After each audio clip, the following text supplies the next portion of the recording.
అటల్ బిహారీ వాజ్పేయి గారు ప్రతిపక్ష నాయకుడిగా ఉంటే వారి యొక్క సహకారంతో అనేకమైనటువంటి ఒక సంస్కరణలు ఈ భారతదేశం తీసుకోవడం జరిగింది. మరి కాంగ్రెస్ నాయకుడిగా ఇక్కడ ముఖ్యమంత్రిగా పనిచేసి హెచ్ఆర్డీ మినిస్టర్గా పనిచేసి కేంద్రంలో ప్రధానమంత్రి అయిన సందర్భంగా ఈరోజు నేను కాంగ్రెస్ పార్టీ సూటుగా అడుగుతున్నాను. గాంధీ కుటుంబంలో పుట్టిన వారికే మీ యొక్క మర్యాద దక్కుతుందా?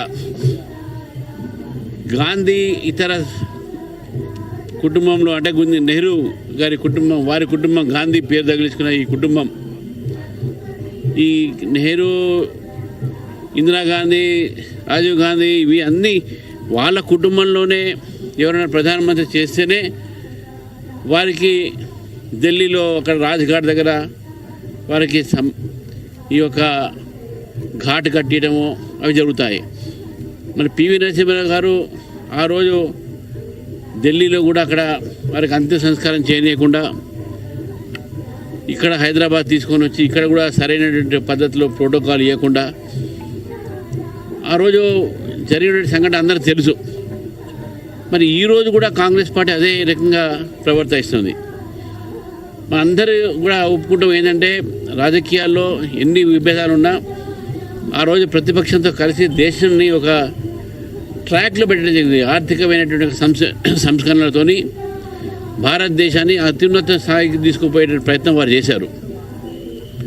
మరి కాంగ్రెస్ పార్టీ తర్వాత మరి 10 సంవత్సరాలు మన్మోహన్ సింగ్ గారు కూడా ప్రధానమంత్రి అయ్యారు. కానీ ఎప్పుడు కూడా వారికి ఏదైనా అవార్డు ఇవ్వడమో వారి మరణ అనంతరం అది కూడా ఆలోచించలేదు. కానీ భారతరత్న అనేటటువంటి అవార్డు ఈరోజు భారతీయ జనతా పార్టీ ప్రభుత్వం నరేంద్ర మోదీ గారు ఇవ్వడం జరిగింది.